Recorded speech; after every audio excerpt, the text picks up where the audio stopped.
Commissioner, UMC continues to be something that you and your colleagues have to struggle with on several different levels. Talk a little bit about UMC. Yeah, we all have struggled with it, Randy, because it certainly is a jewel in Southern Nevada. It has served this community well for decades. The challenge with UMC, with the whole healthcare industry, is we have traditionally been that county hospital, that backstop, the last resort, taking care of the indigent, the uninsured, the underinsured. And that whole dynamic is changing, not only from the competitive nature of all the private hospitals that have built over the last 15, 20 years, but also with the new Health Care Act coming into effect January 1st. There are a lot of question marks. What kind of impact is that going to have on UMC? Part of the Health Care Act is to eliminate indigent care hospitals, that you don't need that. Everybody has access to insurance, and that sounds good, but in practice, we really have to we prepare ourselves for some unforeseen challenges. What we're looking at right now is the sustainability. I think the board is in unison as far as UMC is a valued asset at Clark County, has been for, again, decades. But how do we prepare UMC to be sustainable for the next 50 years? And those are the challenges the board's facing right now, not only from a budget standpoint, where we'll subsidize UMC up to the tune of $50, $60, $70 million, which is taking money away from other general fund functions, be it parks and recs and amenities or other public services that are critically important to the county. That's the policy discussion and debate that's going on now. We're in unison that we need to build sustainability over there.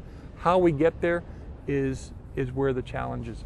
And the debate has come. We are debating whether to create a hospital advisory board, which is a governance structure that most hospitals use, public and private. And in creating an advisory board, giving them the independence to oversee the day-to-day operations at the hospital while maintaining the Clark County Commission ultimate oversight as far as funding capital programs. That has caused a lot of angst because it's a new model, and it's a huge step in a different direction for UMC. But personally, I feel it is a needed step to create that sustainability.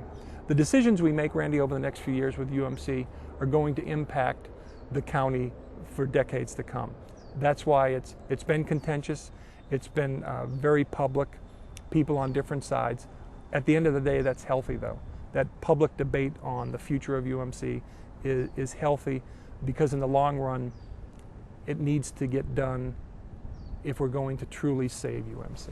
Regardless of what you end up doing with UMC, the people that work there and the customers, the patients, they won't notice a difference. Is that pretty much correct? We hope so. We really do, because you're right, Randy. Our most valuable asset is at UMC are our employees.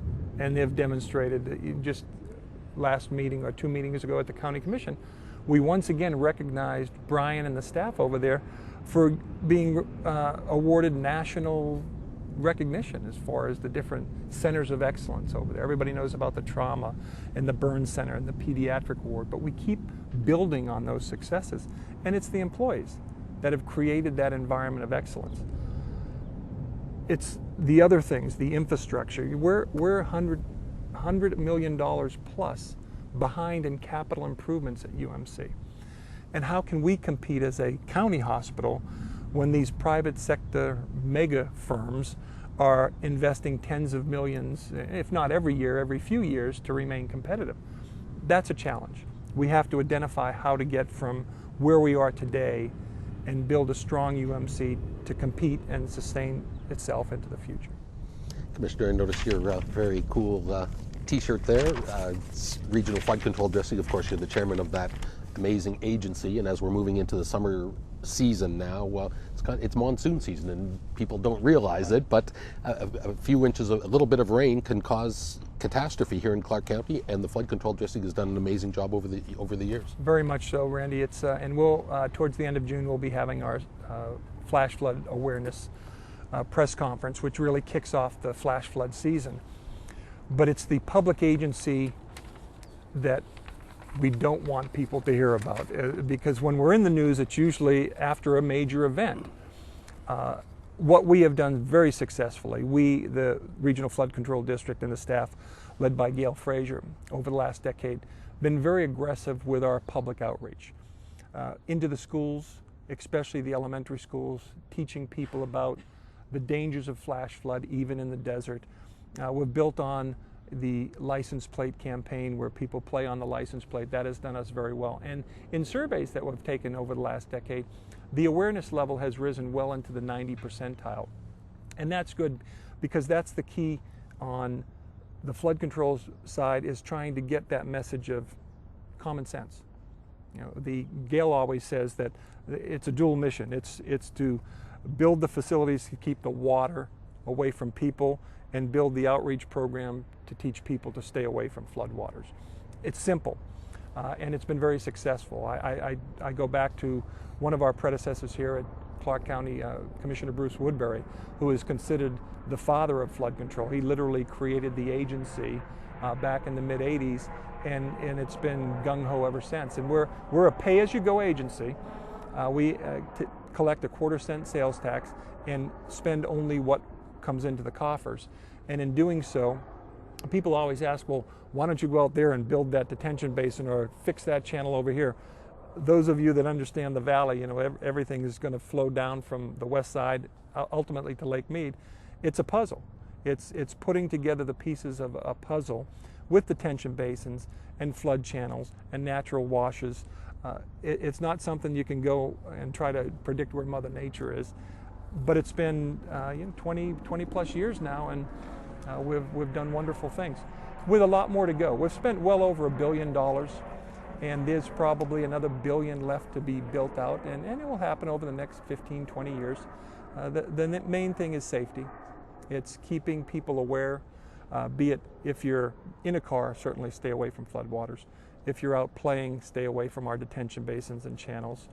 And then educating also the business community, our member agencies on how we can collaborate and continue to build the infrastructure that's needed. I know another agency you're super proud of and also the chairman of is the Regional Transportation Commission of Southern Nevada. Just passed their 20th anniversary and are doing amazing things there, everything from our buses to helping build roads. And something interesting now is 3 feet away, sort of a new awareness program to not have cars and cyclists collide. Well, it's interesting, Rennie, and you bring up a point about the RTC that some people aren't aware of, is not only do we provide the transit and the planning as a metropolitan planning organization, but we also look to alternative transportation modes, be it our transit, our fixed transit, our park and ride lanes, our club ride program, and we're starting to see increased interest and more popularity in bikes. If you notice some of our buses that drive around town, they'll have the bike racks out front, and people that use our system use the bikes. But more so, we're also working with the member agencies to start building safe streets.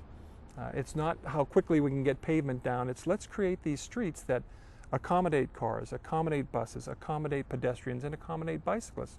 We're seeing a tremendous demand for safer bike routes, and that's this program. It's encouraging, by state statute, a driver in Nevada is to give a bicyclist 3 feet, a minimum of 3 feet safety. And that is even on streets that are unmarked. What we're trying to do through this program and through our member agencies is to try to build in that infrastructure. One of the success stories we have is right outside the government center. Bonneville transitions heading west to Alta and goes all the way up to Wallapai on the west side of the valley with dedicated bike lanes. And you'll see those being used. There's a growing number of people that not only use bikes for recreational purposes, but are starting to use it for alternative transportation, which we at the RTC love. So you'll be hearing more about the bike safety program over the next few weeks. And again, trying to introduce concepts that have worked well throughout other major cities that we're trying to introduce into Southern Nevada as part of the overall transportation plan.